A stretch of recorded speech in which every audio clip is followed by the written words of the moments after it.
She looks at you not for who you really are, but for who she thinks you could become. You've felt that stare, haven't you? That glimmer in her eyes. It's easy to confuse it with admiration or love. But look again. That's not affection, it's calculation. You're not being loved, you're being scanned, evaluated, measured like a block of marble waiting to be sculpted into something else. But here's the hard truth. Whatever she plans to carve, it isn't you. It never was. And Carl Jung, he saw this coming. He didn't speak in feel-good quotes or morning affirmations.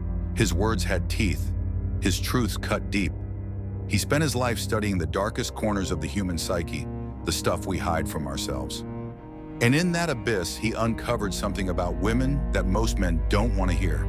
He realized they don't just fall in love with men. They fall in love with images of men, with fantasies, with idealized versions they construct in their minds, versions even they aren't fully aware of. So when you think she's falling for you, what's actually happening is something far more complicated. She's falling for a character, a projection. And you've just been cast in a role you didn't audition for. That's why it feels so good at first, so intense. You think finally someone sees me, but she doesn't. She sees what she wants to see. You're not the star of your own story, you're a supporting actor in hers. And the moment you stop playing the part the way she imagined it, she won't rewrite the script. She'll replace the actor. Jung had a word for this projection, the animus. It's the masculine image that lives inside every woman's unconscious mind. When that animus is immature or unchecked, it doesn't inspire, it controls. It can make a woman chase chaos while ignoring stability. It can turn simple conversations into courtroom trials. It can lead to manipulation disguised as morality. And the scary part? Most of the time, she doesn't even realize she's doing it. Jung said this wasn't just a personality quirk, it was a kind of psychological possession. When a woman is overtaken by her animus, she's no longer acting from her conscious self. She becomes an extension of that inner fantasy. And men, we walk right into it because we've never been taught to spot the signs. You confuse being wanted with being understood. You hear her say you're different and you believe it. But what she really means is, you're playing the part, for now. And when the fantasy starts to crumble, when she realizes you're a person, not a projection, you feel blindsided, betrayed. You start asking, what did I do wrong? But you didn't do anything wrong. You just stopped being the version of you she wrote in her head. Jung believed that the only way to escape this endless cycle is something he called individuation. It's not a buzzword. It's not something you buy in a course. It's the painful, lifelong process of becoming a whole conscious person on your own. And here's the part that stings. Most men never even begin that journey. Why? Because we've been taught since birth to outsource our self-worth, to seek approval, to chase validation, especially from women. And as long as we keep doing that, we'll keep stepping into these roles again and again, repeating the same pattern, getting replaced when the fantasy no longer fits. Individuation isn't sexy. It doesn't get applause. It's brutal. It demands that you stare down the parts of yourself you've buried, your fears, your insecurities, your shame. It forces you to stop asking, why doesn't she see me? And start asking, why don't I see me? Because here's what Jung understood, and what most men still refuse to accept. You don't become a man by being chosen. You become a man by choosing yourself. You don't earn value through her affection. You earn it by standing on your own, fully aware, fully responsible, and fully alive. A man who's done that, he can't be manipulated by projections. He doesn't chase the performance. He sees the game for what it is and he walks away. But this is the tragedy of modern masculinity. Most men would rather be accepted than be authentic.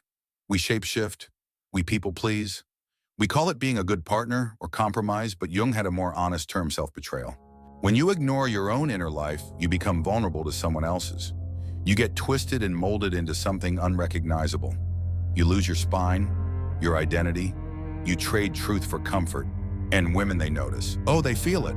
The very things you think will win her love, your predictability, your compliance, your constant availability, are the very things that repel her. Why? Because the feminine psyche, Jung said, doesn't long for safety.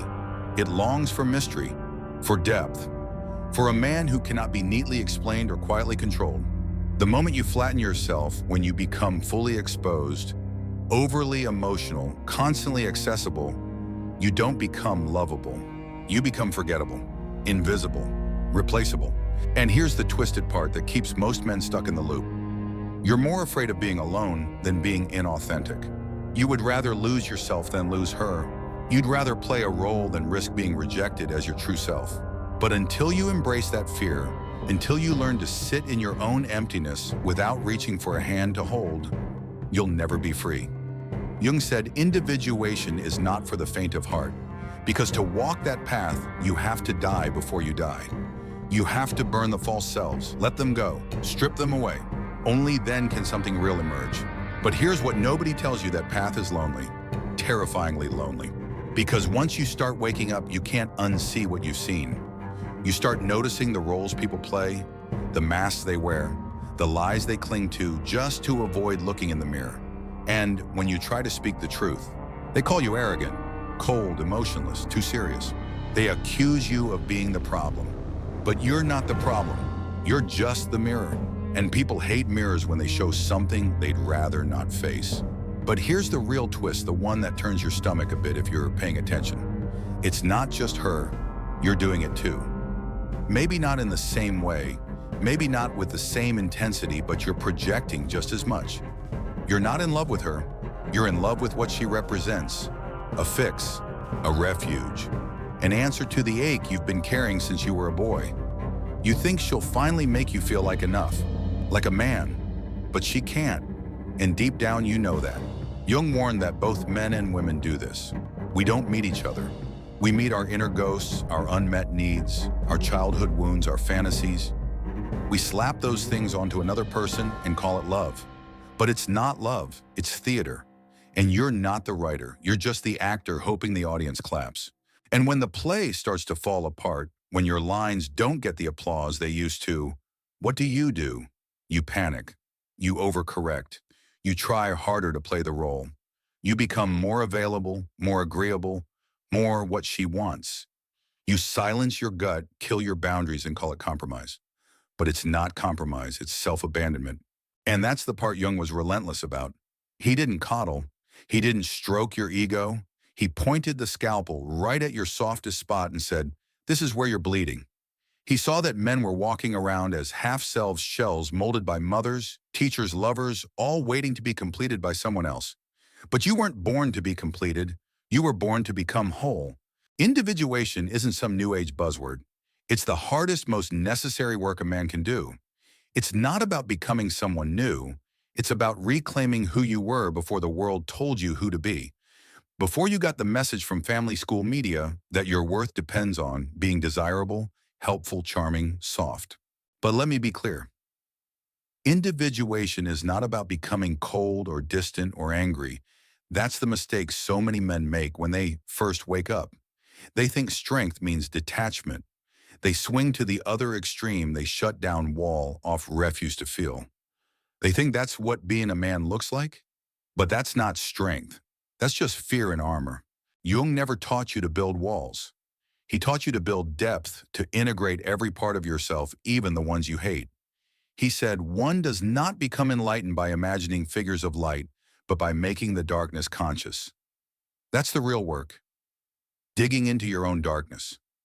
Sitting with the insecurity, the anger, the jealousy, the shame, not to banish it, but to understand it, to reclaim the parts of yourself you've locked away. Because here's the brutal truth. The parts of you that you've buried, those are the parts that keep sabotaging your life. Every time you lash out, withdraw, beg for validation, or chase a woman who doesn't see you, it's not because you're weak, it's because you're fragmented. You've given away too many pieces of yourself just to be liked.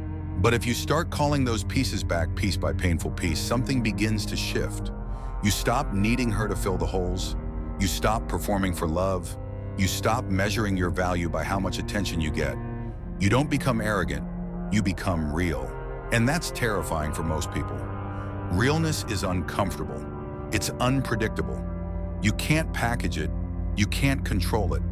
That's why society doesn't celebrate individuation. It fears it. Because the individuated man isn't a puppet. He doesn't play by the rules. He doesn't fold himself into socially acceptable shapes. He doesn't nod along just to avoid conflict. And that makes him dangerous, not because he wants to harm, but because he cannot be manipulated. And women, some will be magnetized by it. Others will be repelled. Because when a man stops performing, he becomes a mirror. A clear, honest mirror. And not everyone is ready to see themselves reflected in that way. Jung saw this dynamic over and over again. Men who had done the work, truly done it, weren't chasing women. They weren't obsessed with being chosen. They weren't living in the shadow of someone else's expectations. They had stepped fully into their own presence, and that presence didn't beg, it didn't convince, it didn't plead, it simply was. That's what unnerves people. The individuated man doesn't need you. He might love you, value you, enjoy you, but he doesn't need you to validate his identity. He knows who he is. And because of that, his love isn't manipulative. It's not a performance, it's not a transaction, it's an offering, freely given, freely withdrawn.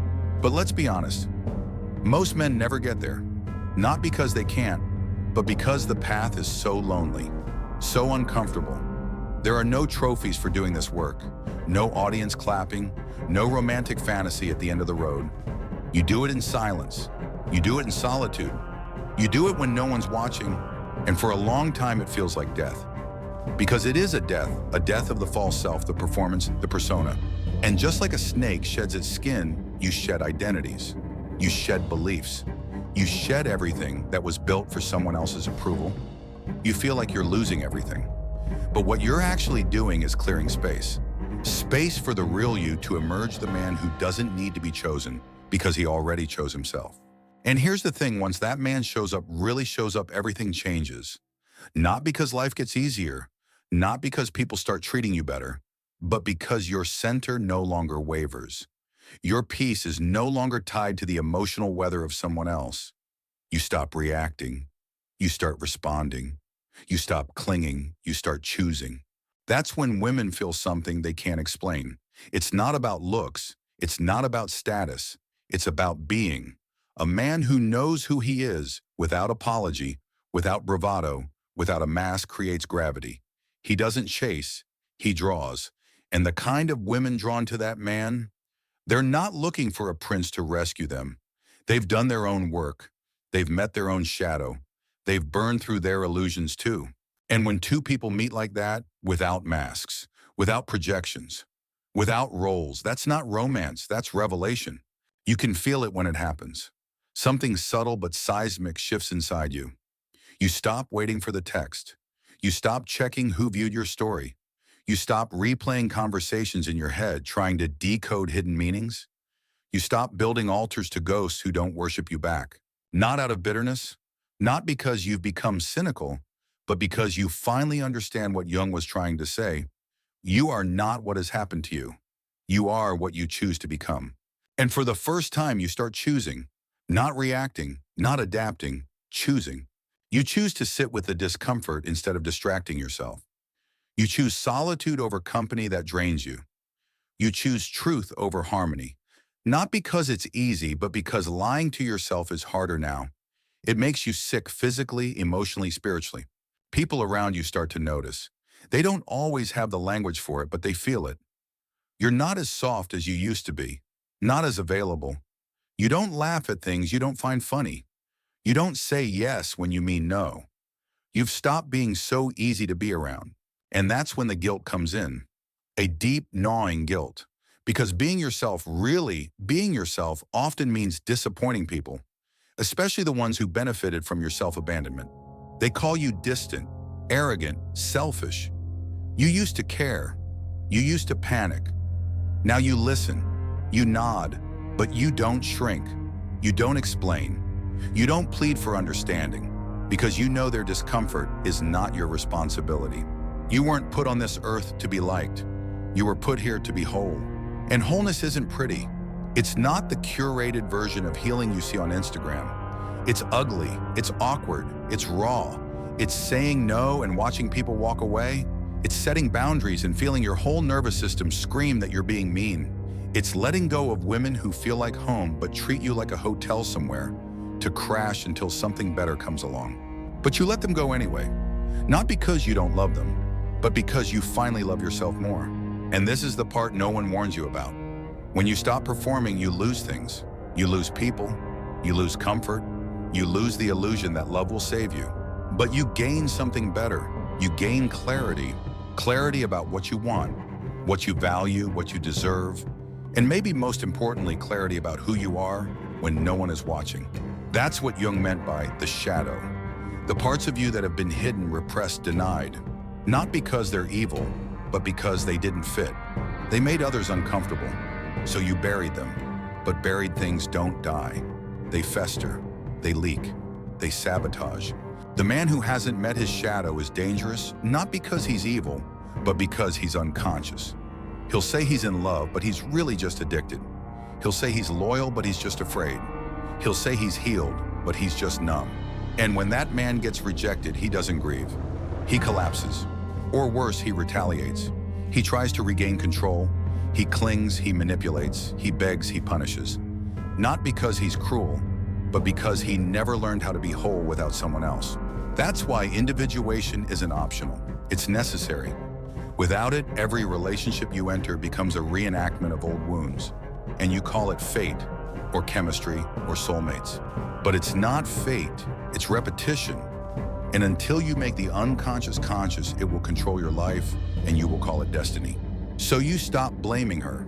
You stop blaming your ex, your parents, society. You stop blaming anyone, not because they didn't hurt you, but because blame keeps you stuck. Responsibility sets you free. And here's the strange paradox. The more responsibility you take for your inner world, the less control other people have over your outer one. She stops calling, you don't spiral. She falls for someone else, you don't crumble. You're disappointed, yes. You feel it fully. But you don't confuse rejection with unworthiness anymore. Because you know now being left is not the same as being less. That's the kind of man Jung was writing about.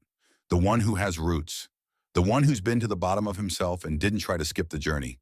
The one who doesn't flinch at discomfort because he knows discomfort is a teacher. He doesn't chase peace through perfection. He finds peace in presence.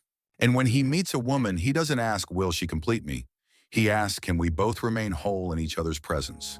And when the answer is yes, when two people meet with their masks off, with their wounds acknowledged, with their shadows integrated, that's not a romance.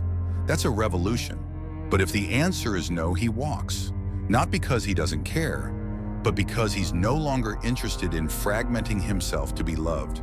Because the individuated man doesn't trade his truth for connection. He brings his truth into connection, and he lets it be the filter. Some women walk away, others walk closer. Either way, he stays whole. Eventually, it hits you not all at once, but in quiet, echoing realizations. You're no longer afraid of being alone, not because solitude feels good all the time, but because it feels clean, real, uncomplicated. It's no longer something to escape, but something to explore. You stop romanticizing chaos. You stop craving the highs that come with the lows. You no longer confuse drama with depth. You start noticing how peaceful it feels to not be anxious about someone, to not wonder what they really meant, to not feel that low-key panic when the text bubbles appear and disappear. And that's when it gets tricky, because now you're dangerous. Not to others, but to the parts of yourself that used to settle. The version of you that tolerated crumbs just to feel a connection. The one that confused attention with affection, possession with passion, obsession with love. That version of you doesn't get to run the show anymore. Now, when someone comes along, you don't ask, do they want me? You ask, do I feel safe with them? Safe to be slow, safe to be soft, safe to speak the truth without tiptoeing around their ego. Safe to be your whole self without fear of being too much or not enough. And when the answer is no, you don't argue with it. You don't bargain with it. You don't twist yourself to make it fit. You let it go. Not with resentment, not with some grand speech, but with clarity. Because you finally understand love isn't something you win. It's something you recognize. And if someone can't see you clearly, that's not your cue to shout louder or shine brighter. That's your cue to step back. Not everyone is meant to hold you. Not everyone has the capacity to love deeply, and that's not your burden to carry. You're not here to convince anyone of your worth. You're here to embody it. And embodiment looks like this. You stop chasing closure. You stop explaining your boundaries. You stop over-explaining your feelings. You stop playing the PR manager for other people's comfort. You realize the healthiest thing you can do is let people misunderstand you and still not shrink. Because now you understand that clarity isn't always loud. Sometimes it's just a quiet knowing. This doesn't feel like love. This doesn't feel like respect. This doesn't feel like home. And instead of making excuses, you make exits. That's growth. Not the kind that gets applause, not the kind that earns likes, but the kind that allows you to sleep peacefully at night. The kind where your body stops bracing for impact, where your nervous system stops mistaking intensity for intimacy, where your mind stops rewriting people's potential and starts accepting their patterns. And that's when something extraordinary happens. You start attracting different people, not because the world changed, but because you did. You stop vibing with emotional unavailability. You stop finding mystery in hot and cold dynamics. You stop being the therapist, the fixer, the translator. Because healthy doesn't feel like adrenaline. It feels like consistency.